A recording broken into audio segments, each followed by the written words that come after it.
Não sei como, porque Deus é Deus, né?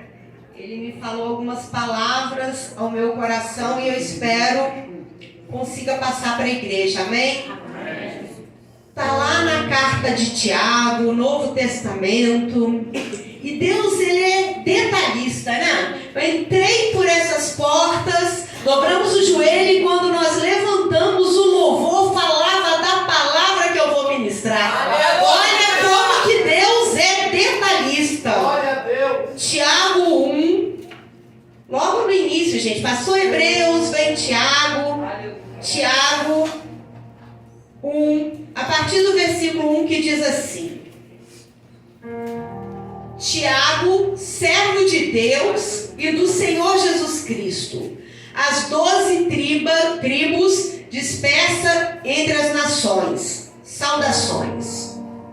Meus amados irmãos, considerai motivo de júbilo o fato de passardes por diversas provações, porquanto sabeis que a prova da vossa fé produz ainda mais perseverança. E a perseverança deve ter plena ação, a fim de que sejais aperfeiçoados e completos, sem que vos falte virtude alguma. Amém? A igreja pode se assentar, adorando e glorificando ao Senhor. Amados, logo no início dessa carta, o Senhor já falava comigo. Tiago, se a gente for estudar um pouco, existia alguns nomes repetidos, havia mais do que um Tiago, mas essa carta, se formos estudar, indica que é Tiago, irmão de Jesus, que escreve essa carta. E logo no início, ele podia falar, aqui quem escreve é Tiago, irmão de Jesus, que morreu na cruz, enfim. Ele fala com uma humildade no coração. Ele se manifesta falando: Tiago, servo de Deus e do Senhor Jesus Cristo. Ele se coloca humildemente como servo.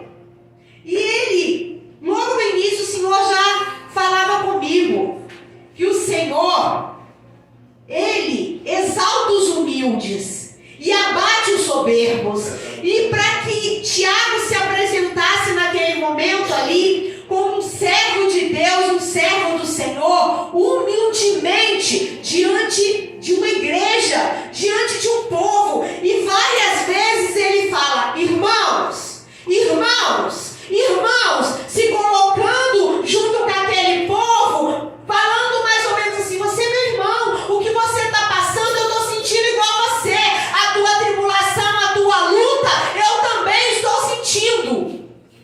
E para fazer uma introdução, Tiago e os outros irmãos de Jesus, eles não creram em Jesus no tempo de ministério de Jesus aqui na face da terra. Se olharmos, vamos ver que quando Jesus não quer ir, eles falam: vai lá, Jesus, faz milagre, vai lá fazer os seus milagres, por que você não vai fazer milagre? A palavra de Deus diz também que o profeta não tinha honra dentro da sua casa, apontando para os próprios irmãos de Jesus, que às vezes até debochavam do ministério dele, não crendo nele.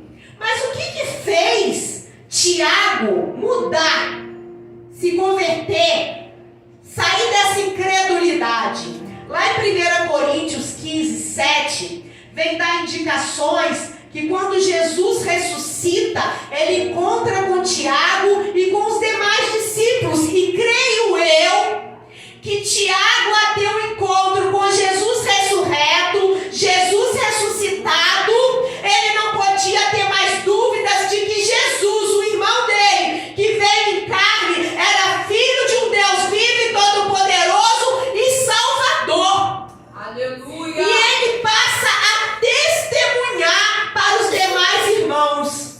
E ali nasce um líder da igreja de Jerusalém, a ponto de Paulo, lá em Gálatas 2:9, chamar ele de coluna.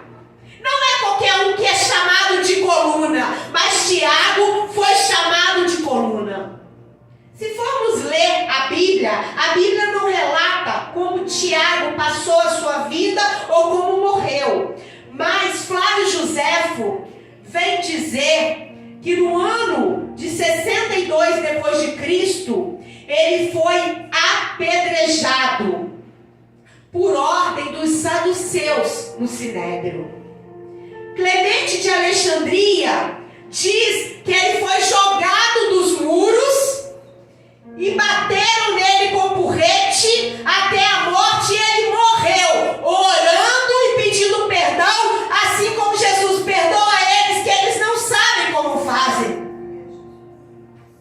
Tiago, ao escrever essa carta, logo no início, diz que ele escreve as 12 tribos dispersas entre as nações. Tiago, ele escreve aos judeus cristãos que estavam longe da Palestina, em tempo de dispersão. Quando esses judeus foram dispersos na primeira perseguição, na verdade, ocorreu ali uma semeadura.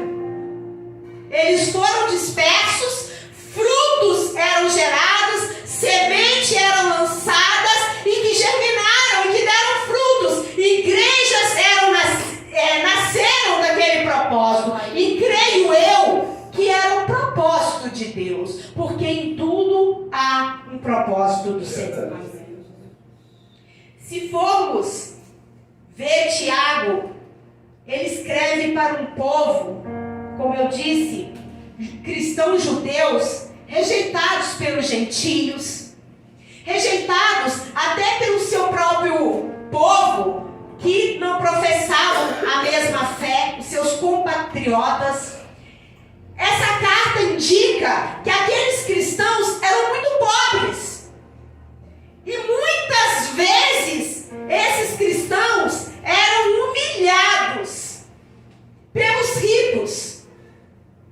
A igreja, como o evangelista falou, esse povo eles tinham problemas pessoais e dentro da congregação. Eles passavam por provações e enfrentavam grandes tentações. E eu fiquei perguntando, será que a gente se identifica com esse povo nesse tempo? Será que nesta noite tem alguém passando por provações e por tentações? Alguns cristãos desta época, eles davam muita atenção aos ricos, bajulavam os ricos, enquanto que outros eram roubados por esses mesmos ricos. Se ler toda a carta, Tiago tem pérolas para esse povo. A cada frase, a cada momento, algo que ele falava eram como pérolas, para que chegasse ao coração daquele povo. Membros de uma igreja que competiam por cargos, principalmente na área de ensino. Mas o principal, que é o que o Senhor falou ao meu coração, um povo imaturo. Tiago escrevia para um povo imaturo espiritualmente. Falava além do que devia falar, não refreava sua língua, valorizava as calúnias vindas dos ricos, mais do que os outros falavam, se preocupava mais com o que o outro falava dele do que o que Deus tinha para a vida deles.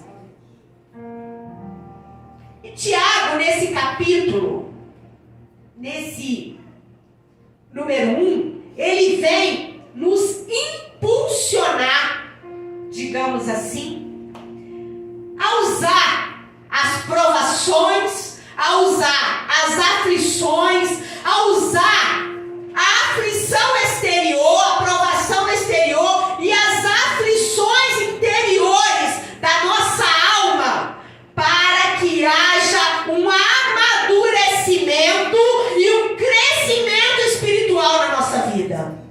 É como se Tiago falasse assim: nenhuma aflição da tua alma, nenhuma doença, nenhuma perseguição, nada que você esteja passando, que venha de fora,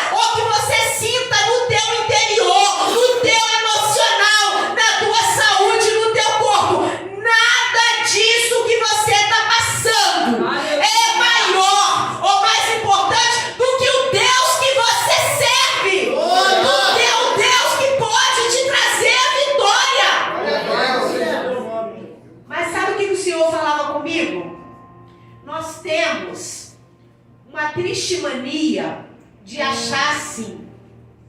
Tem certas palavras na Bíblia, fulano tinha que estar aqui, porque ele está fraco espiritualmente.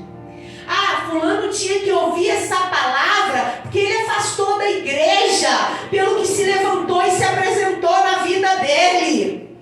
Essa palavra, mas eu estou aqui, crente há 20 anos, há 14, há 10, não falto nenhum culto, mas é com você que Deus quer falar nesta noite. Sabe por quê? Essa palavra não foi escrita para quem não era cristão, mas para aqueles que se achavam cristãos e estavam imaturos espiritualmente. Continuava no mesmo âmbito, no mesmo degrau, ano após ano, nada mudava. Deus, nesta noite, Ele quer falar com aquele, sim, que conhece a palavra, com aquele que passa por afrontas, por tentações, por tribulações, por opressões, por batalhas espirituais. E, lendo esses versículos, o Senhor me deu, digamos assim, alguns verbos que precisam gerar atitudes na nossa vida para que algo seja diferente durante o restante desse ano. Será que você já parou e já analisou que metade do ano de 2023 já foi embora? E o que nós fizemos no âmbito espiritual para as nossas vidas? Eu perguntei, Senhor, o que eu fiz esse ano para amadurecer espiritualmente, para crescer espiritualmente? Ou eu continuo a mesma de antes? E aqui, no versículo 2, diz assim: meus amados irmãos, considerai motivo de júbilo o fato de passares por diversas provações. Considerar. Considerar o quê? Considerar uma atitude de alegria, uma atitude de louvor, uma atitude de júbilo. Agora a Sandra está sadomasoquista. Só pode ser, porque ela quer que, em meio à tribulação, que em meio a tudo que eu estou passando, sentindo dor, aflição, que eu vou adorar, glorificar, que a pastora falou aqui. Jesus, ele disse, lá em João 16, 23, no mundo tereis aflições, mas tende bom ânimo, porque eu venci e vocês também vão vencer. O problema é que nós, os convertidos, queremos e esperamos, eu aceitei Jesus como único, suficiente e salvador da minha vida. Minha vida agora vai ser fácil. É só vitória, é só vitória, é só vitória, é só vitória. E vai cantar. Só vitória. Sabe o que acontece? Nós não podemos esperar que isso aconteça. Porque Deus, Ele não vai fazer da forma que eu desejo. Nem na hora que eu quero. E nem do jeito que eu quero. Algumas tribulações são eminentes na nossa vida por sermos seres humanos, pecadores e caídos. Vai vir enfermidade, vai vir noites de sono mal dormidas, vamos ter decepções, vamos ter frustrações, sim. Tragédias vão acontecer. E existem outros que vão ser pelo fato de nós sermos cristãos, assim como esse povo ao qual Tiago escrevia. Por sermos cristãos, professarmos uma fé em Cristo Jesus, nos separarmos, querer viver uma vida de retidão, buscando santidade, buscando ser separado, vai vir sim perseguição sobre a nossa vida. Vai vir sim deboche sobre nós. Quem é que nunca ouviu uma afronta, seja na vizinhança, seja no trabalho? E ali, já vai o Bíblia. Aí, convida para levar na tua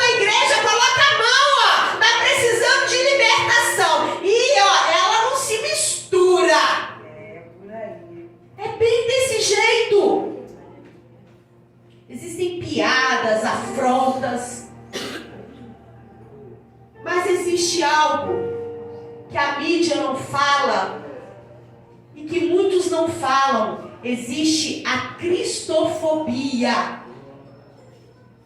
Somente no ano de 2022, 5.621 cristãos foram mortos por professarem a sua fé. 360 milhões perseguidos. E a igreja de Cristo Jesus na face desta terra quer pregar um evangelho light, quer pregar um evangelho de prosperidade, de vitória, trazer o mundo para dentro da igreja, como o pastor pregou no domingo, para ter uma igreja inchada, porque se falar de pecado, de renúncia, é poucos que querem ouvir. Ah, eu não aguento mais apanhar, não aguento mais falar de pecado, eu não aguento mais ser afrontado. Mas Jesus chamou a igreja para fazer a diferença. Aleluia! A Bíblia não vai mudar. Não adianta.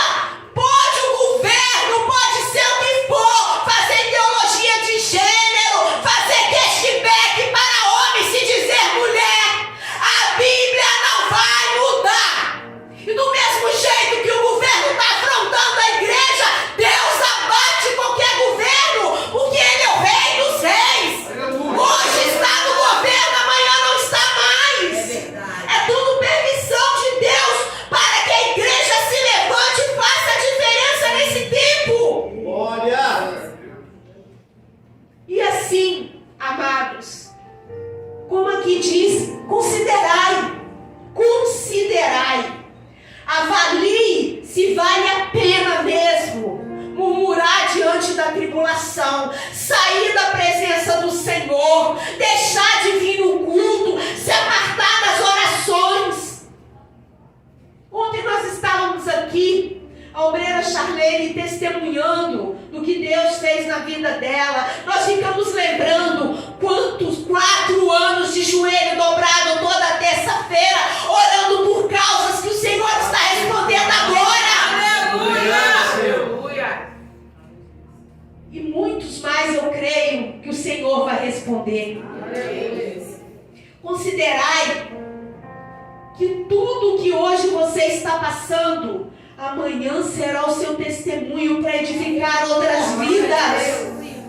Suas lágrimas de hoje, suas noites mal dormidas, essa enfermidade, os ricos que te humilham, aquele que te aponta o dedo, aquele que não honra a palavra que te deu um dia.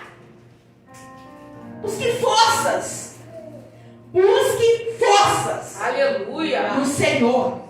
Glória. E aqui diz assim, ó: tende por motivo júbilo, alegria que não fala de ser sadomasoquista e de rir, de glorificar. Ai, eu tô chorando, eu tô sofrendo, eu tô enfermo, eu tô em cima de uma cama, mas eu tenho que rir. Não é isso. Aqui fala de um amadurecimento espiritual, é reavaliar nossa vida diante do que nós estamos passando. Será que essa aprovação, será que essa aflição, será que esse desemprego, será que essa enfermidade, será que tudo que tem se levantado sobre a minha vida é uma aprovação para mim ser aprovado, ou é eu que procurei com as minhas próprias mãos? Quem valoriza as coisas materiais, as coisas físicas, e deixa o espiritual de lado, jamais vai conseguir passar por provações jubilando ao Senhor. Jamais vai conseguir passar por uma provação adorando e glorificando ao Senhor e crendo que tudo isso é para testemunho e amadurecimento espiritual. Louvado seja o teu nome.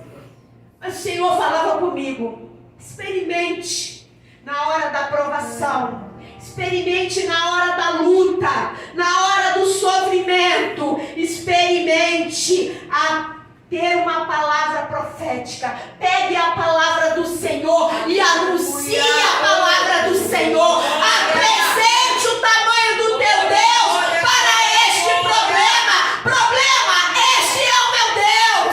Situação, este é o meu Deus. Provação, este é o meu Deus. É Ele que me dá a vitória. Nada é eterno, mas Deus é eterno.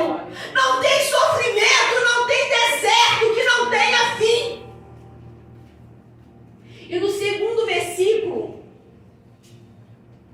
no terceiro versículo diz assim, que é o segundo verbo que o Senhor falou comigo: porquanto sabeis que a prova da vossa fé produz ainda mais perseverança. Saber. Para saber as coisas espirituais, eu preciso ter uma mente ligada em Cristo. É preciso ter metanoia. É preciso buscar conhecimento do alto. Sabe por quê? Será que você sabe que a sua fé, em determinado momento, ela será provada? Sim, a nossa fé, ela é provada. Abraão, quando Jesus chamou Abraão para viver pela fé, a fé dele foi provada. Para quê? Para aflorar em Abraão aquilo que Deus tinha na vida dele e acrescentar muito mais. Não é à toa que ele é conhecido como o pai da fé. Mas ele entendeu que havia um propósito na prova que o Senhor colocou diante dele. Amados, no versículo 13, daqui de Tiago, diz assim: entretanto, ninguém ao ser tentado deverá dizer, estou sendo tentado por Deus. Ora, Deus não pode ser tentado pelo mal, e a nenhuma pessoa ele tenta. Há uma diferença entre provação e tentação, e só saberá aquele que busca em Deus, aquele que pede o conhecimento do Senhor, a revelação vinda dos altos céus. Ou senão vamos achar que tudo é tentação, ou vamos exaltar Satanás. Satanás está me tentando. O irmão Ricardo falava, comichão no ouvido, tentação do diabo. Mas o Senhor veio na mesma hora e derrubou esse valente na vida dele, e ele foi aprovado. Ele colocou Satanás para correr. Aleluia. E é isso. Não podemos falar, ai, estou passando por uma tentação. Não existe tentação maior do que nós não podemos suportar. Aquele que tem uma vida de integridade no altar do Senhor, ele resiste à tentação, sim. Sabe por quê? Aquele que tem maturidade espiritual, ele vai conseguir discernir o que é de Deus e o que é do inimigo. Toda provação, toda tribulação, quando ela é devidamente vivida, ela ajuda no nosso amadurecimento. E o que Deus quer produzir em nós com tudo isso? Paciência, perseverança, capacidade de prosseguir em meio a qualquer dificuldade. Sabe por quê? Paulo escreve aos Romanos, lá no capítulo 5, versículo 3 e 4. Nos gloriamos nas próprias tribulações, sabendo que a tribulação produz perseverança. E a perseverança, experiência. E a experiência, esperança. Como que eu vou falar? Como é que eu vou testemunhar algo que eu não vivi? Como que eu vou edificar uma outra vida através do testemunho dos outros? Eu creio que cada um de nós aqui temos um testemunho para contar de uma luta, de uma batalha, de uma tribulação, de algo que nós passamos. E se nós passamos é porque o Senhor estava ali a todo momento, algumas vezes segurando a nossa mão e nos conduzindo, outras vezes até nos carregando no colo, porque sozinho Ele sabia que nós não iríamos suportar.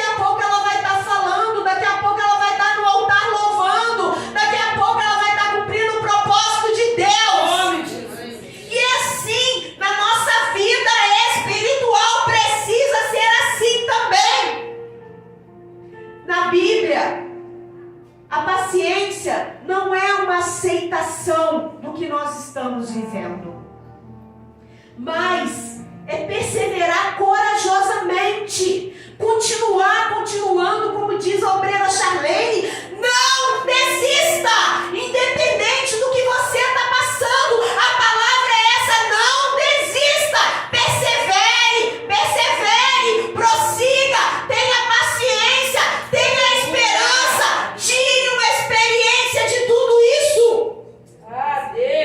O Senhor falava comigo que pessoas imaturas, elas são muito impacientes, mas pessoas maduras se tornam pacientes, persistentes, perseverantes, e também são essas pessoas que têm algo de experiência para testemunhar e edificar outra vida.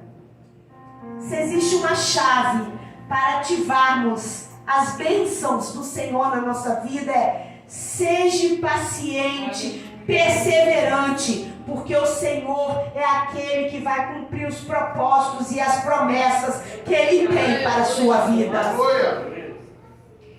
No versículo 4 diz assim: e a perseverança deve ter plena ação, a fim de que sejais aperfeiçoados e completos, sem que vos falte virtude alguma.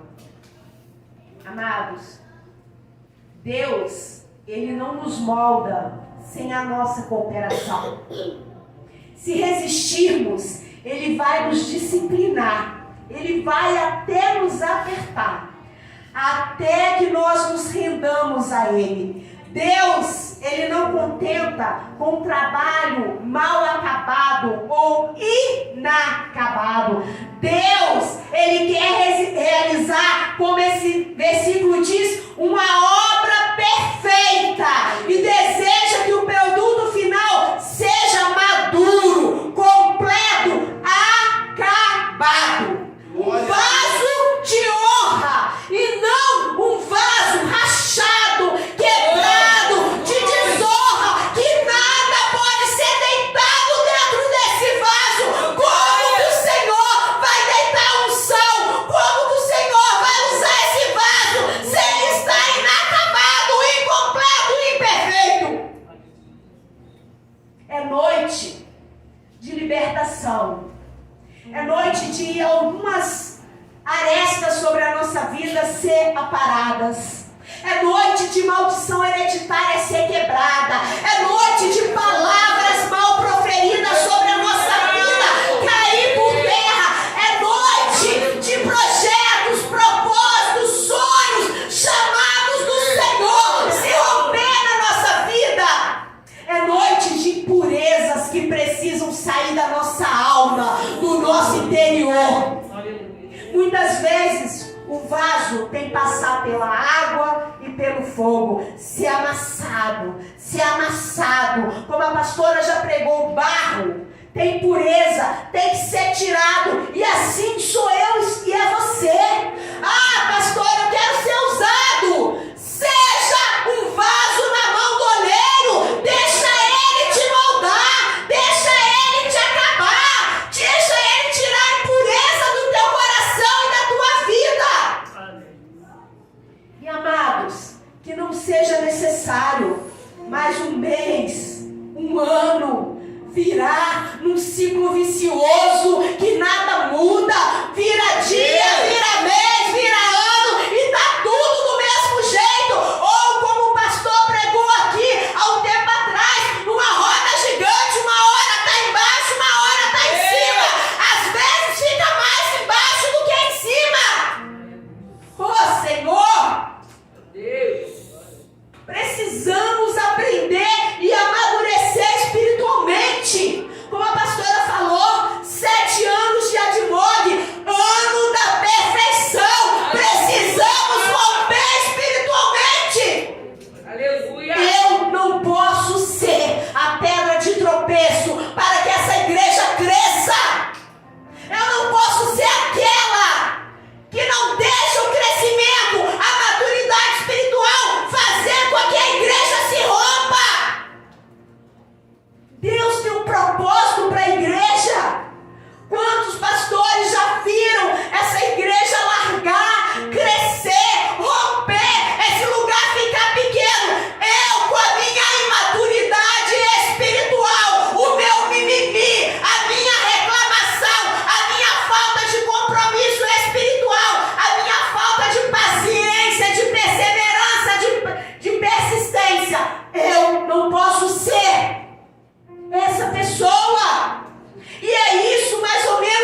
Tiago era um descrente, imaturo, mas ter um encontro com Jesus.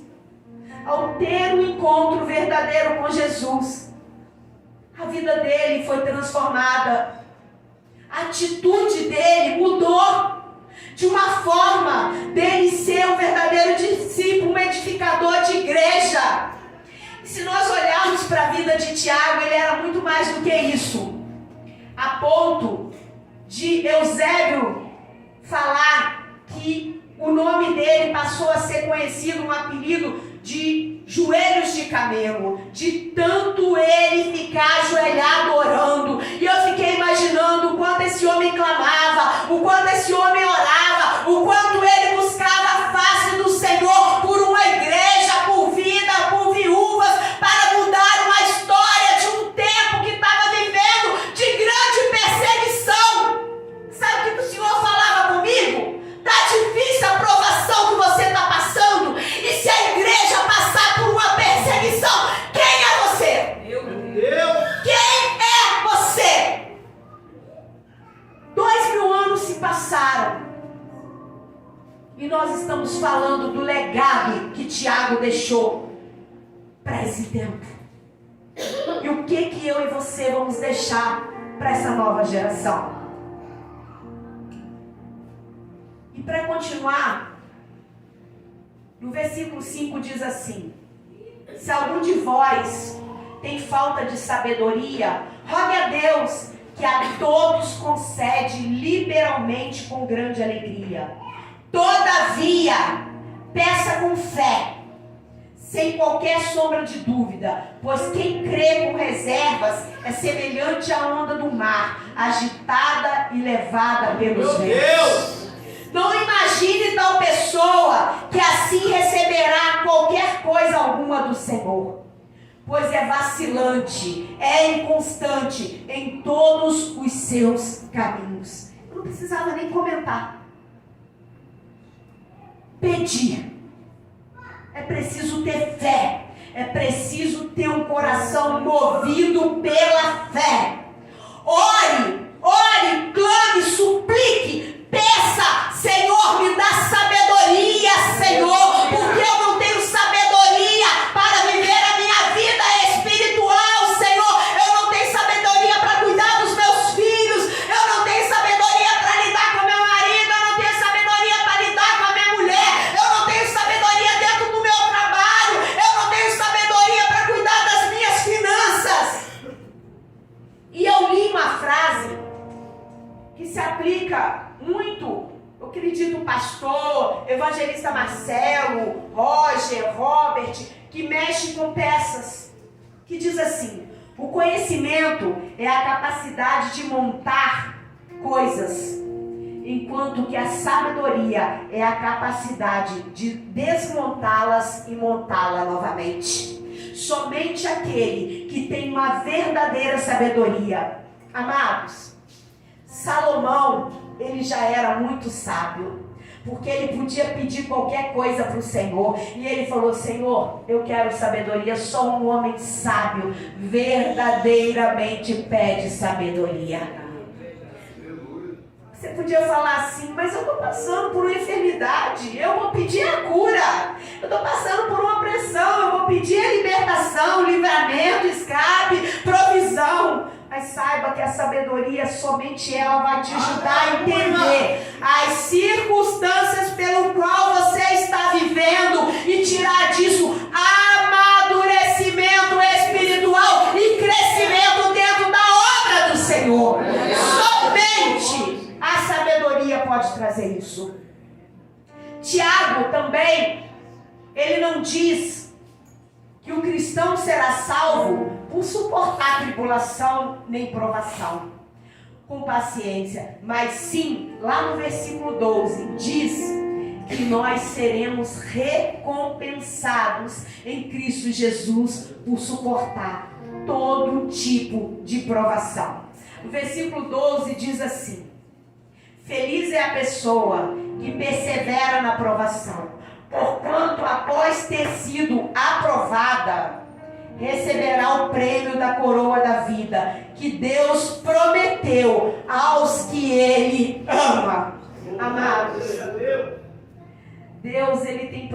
para a minha vida, Ele tem promessa para a sua vida. Muitos de nós não alcançamos essa promessa porque nós paramos na beira do caminho, quando uma provação, quando uma tribulação vem. E muitas vezes Deus nos permite uma provação para provar nossa fé, porque Deus tem algo grande lá na frente para a nossa vida e nós desistimos no meio do caminho. Não é Deus, é eu e você.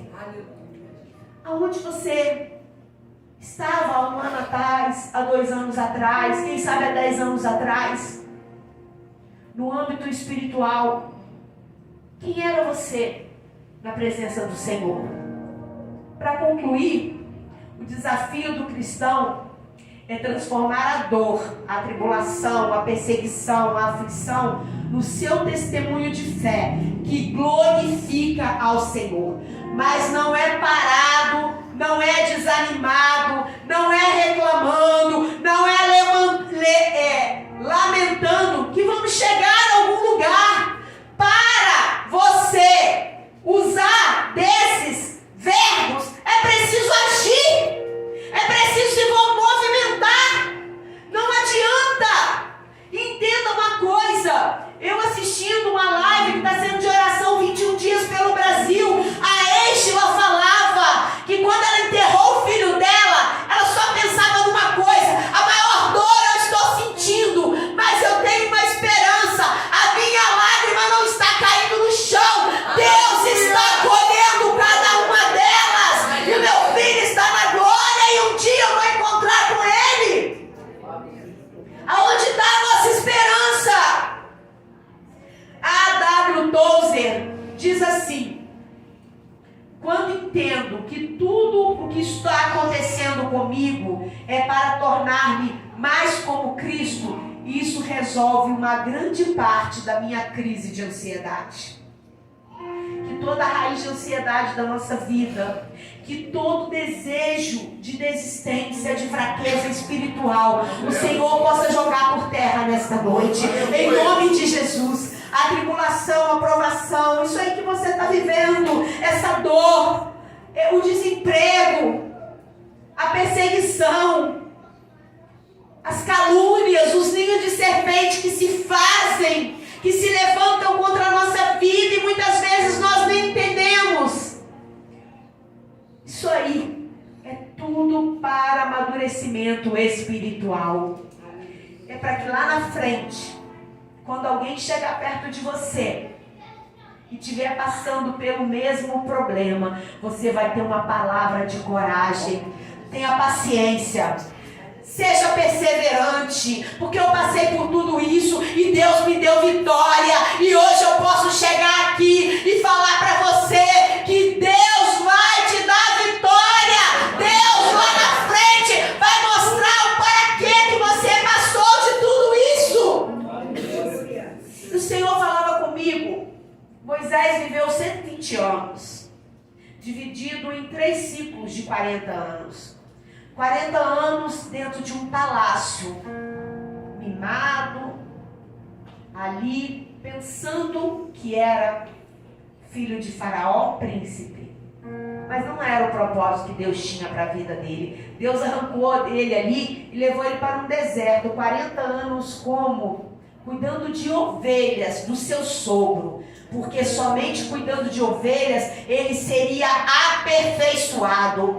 Quantas vezes, se imaginarmos, deve ter aparecido lobo, deve ter aparecido leão, quantas vezes ele deve ter tirado ovelha de precipício, quantas vezes ele deve ter dormido no relento, quantas vezes ele deve ter corrido atrás de alguma ovelha, quantas vezes ele deve ter se ferido, se machucado, quantas vezes ele deve ter falado somente ele e Deus, longe da mulher, longe dos filhos, longe do gênero, 40 anos, para Deus levar ele para um grande propósito: libertar o povo de Israel das garras de Faraó. E o Senhor falava comigo: em que ciclo você se encontra? Se achando dentro de um palácio, longe do propósito de Deus, querendo viver as regalias, sem querer pagar o preço? Ou Deus já te levou para cuidar de ovelhas num deserto árido, às vezes quente, às vezes muito frio. Quem sabe isso que você está passando, que você está achando que é um deserto insuportável na tua vida, é Deus te aperfeiçoando para um grande propósito que Ele tem lá na frente. Cabe a mim e cabe a você entender. Jesus está voltando. Jesus está voltando. Parece frase de clichê, mas Ele vem voltar. Ele está voltando para buscar uma igreja, uma noiva madura, uma noiva perfeita, lavada e remida pelo sangue do Cordeiro. Jesus, quando Ele se apresentar nas nuvens, Ele não vai pisar nessa podridão desta terra, não. Agora cabe a mim e a você perseverar até aquele grande dia para subir e para estar na glória. Então não deixe provação, não deixe perseguição, não deixe tribulação te parar, nem te desanimar. A todo momento, entenda que Deus vai te dar a vitória. Persevere, tenha esperança, ore, se necessário for, fique com o joelho igual Tiago ficou, com o joelho duro. Ore, clame, suplique, pague um preço nessa vida, porque a nossa vida não pertence a esse mundo, é lá na glória que nós viveremos em mansões celestiais com o Senhor. Mas nesta noite, a palavra que eu deixo para vocês: admogue 7 anos, ano da perfeição, que seja também um ano de maturidade espiritual, que nós não possamos continuar do mesmo jeito que nós estamos, mas que de julho para frente haja um amadurecimento, as arestas